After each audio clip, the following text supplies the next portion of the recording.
Hello, India versus Australia, second test, Delhi, day 2. We're heading into it, the hype is real. Now I did get excited for the first test, but that cheating was just too much. What the hell, India? What the hell are you doing? You've ruined a contest. And I know there was no cheating in Delhi. I am so relieved, oh my goodness. So relieved that Ravindra Jadeja resisted the urge to put ointment on his spinning finger every time he bowled. Oh my goodness. I mean, 25% match fee that he lost is not much of a penalty for something that gave him 5 wickets, or at least 2 of them. And I mean, it's hard to be sure which wickets he got because of that and which he didn't, which he would have got anyway, but my calculations, 2 of those 5 were gotten because of the ointment. Now this match, guess what? He got 3 wickets. Well, 5 minus 2 is 3. That's the difference. There was no spinning or seaming ridiculously into the left-handers. Usman Khawaja went from a 1 to an 81. That's the difference the pitch doctoring makes. 80 more runs for Australia. And guess what the difference in the score was? From 177 to 63. That's 86 runs. That's 80 of them are Usman Khawaja's. That's the pitch doctoring. Goodness, we probably even batted worse, Australia, in this match compared to Nagpur. Objectively, we probably batted worse, but I think it's actually that this pitch is worse to bat on, not counting the pitch doctoring and the ball tampering. Not counting that. I mean, if India had played fairly at Nagpur, I think that Nagpur was easier to bat on. Not by much, but a little bit. So I'd put in there for Nagpur, I thought a pass score batting first was between 300 and 350. And I'm going to drop that down one level for Delhi and say pass score batting first with a lot of demons in the pitch for both spinners and pacers, 250 to 300. So Australia got 263, which is just a little bit south of that absolute pass score. Probably 275 was an absolute pass score. 263 is 12 runs short of that. I think that's okay. It's not amazing, but it's okay.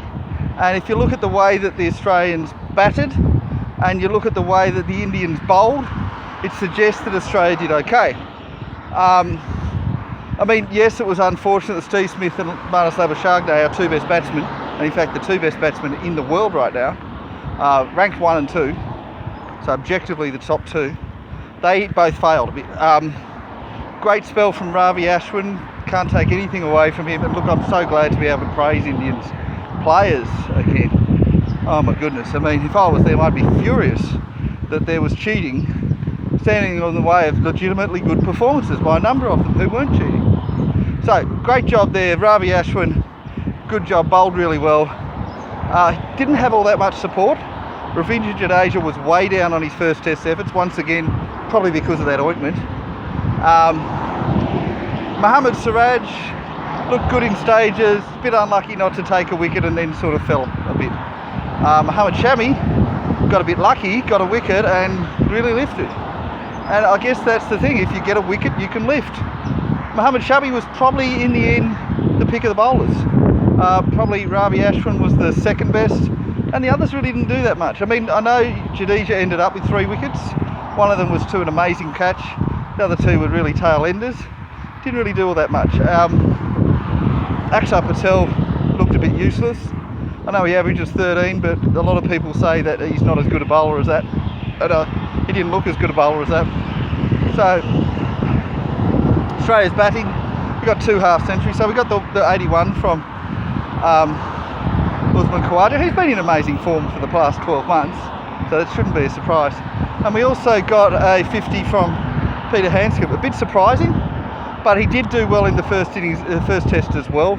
So back that up, 50 not out. I think it was 58 not out. There was 30 something from Pat Cummins. Look, I mean, different people were doing it, but I think they all showed application. They had good balls.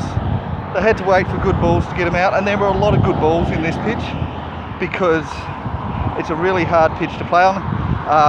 Matthew Hayden said it looked like it was already a day 4 or 5 pitch. It looked like it had already been batted on. It looked like they'd already played a match and then they're coming here to play a second match in a row. So this is not a good match to bat on, but that's okay. It means that there will be I'd say almost certainly a result. India batting on it, they had 7 overs, they looked all at sea. I'm not going to say it was lucky that Rohit Sharma and KL Rahul managed to survive the 7 overs. Rohit Sharma was actually given out at one stage, but another bad umpiring decision, he hadn't hit it. So, you know, there's that. But I think the umpires made 6 mistakes that were reversed in the day, which is pretty hopeless really. I mean, if I was an umpiring boss and I looked at the, 6 errors in one day, and I think that was 6. Yeah, if I saw 6 errors in one day, I'd probably be saying, all right, let's get a couple of different umpires for the next match. And I didn't look at who made the errors, but that's like too many. There should be maybe 1 a day at most. You'd probably expect across the course of a 5-day test perhaps to have 2 or 3 decisions reversed total. The outs are not out or not out to out decisions. Because they do make DRS really favour the umpires to make it so that the umpires get away with a lot of bad decisions and it only reverses the horrible ones. I made 6 horrible decisions in a single day. So if we didn't have DRS, we would be fuming. But because we have DRS, we don't care.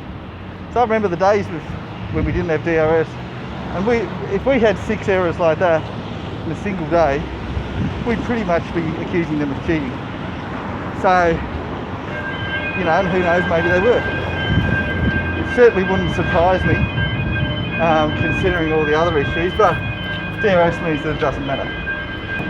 DRS means that whoever paid those bribes to the umpires, that money is completely wasted. That's what DRS means. Oh, well, they could have just been bad decisions. I didn't check if they were all in India's favour or all against. Well, that one wasn't. That one was against India. But look, the way that they batted, it looked like India were very lucky to survive the 7 overs.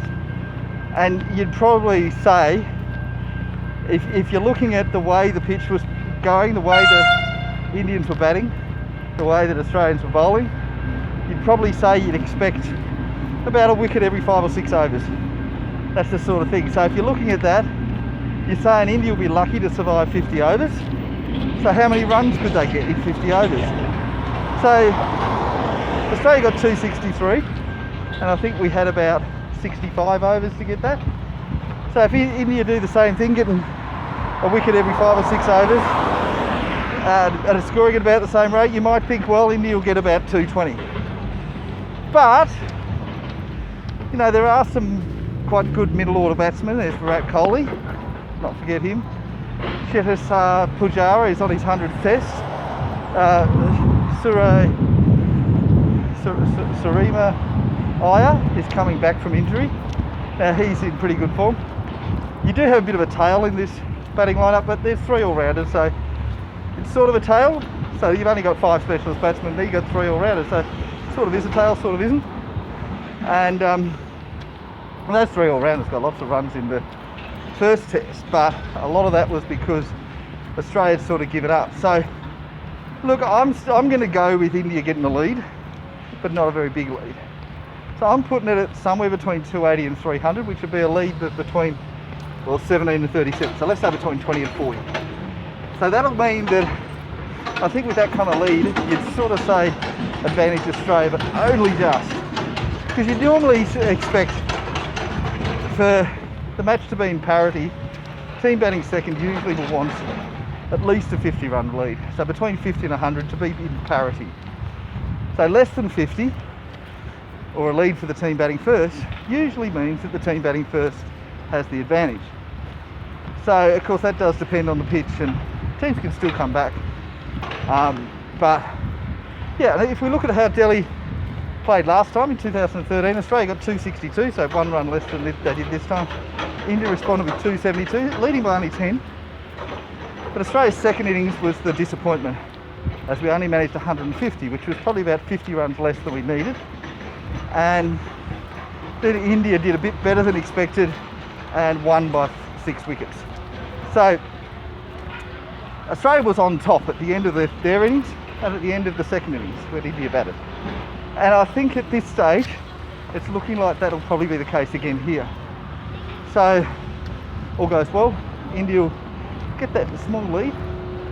I do think India will fight and get that lead, but then all goes well, Australia will bat a bit better this time. Difference is that we have Steve Smith and Marnus Labuschagne this time, and they're proper batsmen, number 1 and number 2 in the world, and they didn't perform in the first inning. So I'm hoping that they can perform in the second. Also hoping for a bit of a better performance from David Warner, who otherwise might well be dropped. So there's not a huge amount of pressure on him, but there is some, and there's a chance that he'll be dropped if he doesn't perform. And he has had some really good second or fourth innings results, or second innings results, and so there is a chance that he'll be able to do that. So I'm hoping that he can. And I mean, Australia will want to get at least 200 in the second innings, just set up a bit of a target about the 160, 170 mark, and you know, then I think it'll be a tough match. Now, India is still very much a chance. They can win this. A lot of Indian fans are saying, "Oh, we'll win by an innings." I think that's really unlikely at this stage, but you never know. But yeah, definitely looks like a much better match to watch. There's no cheating of any note other than bad umpiring, which with DRS we don't care about. The pitch is fair. It's just a matter of who has the best team now. This is what I wanted in the first test. I didn't care that India won, I cared that they cheated. And they haven't cheated in the second test, good on them. And really, good on Delhi for resisting that urge to doctor the pitch.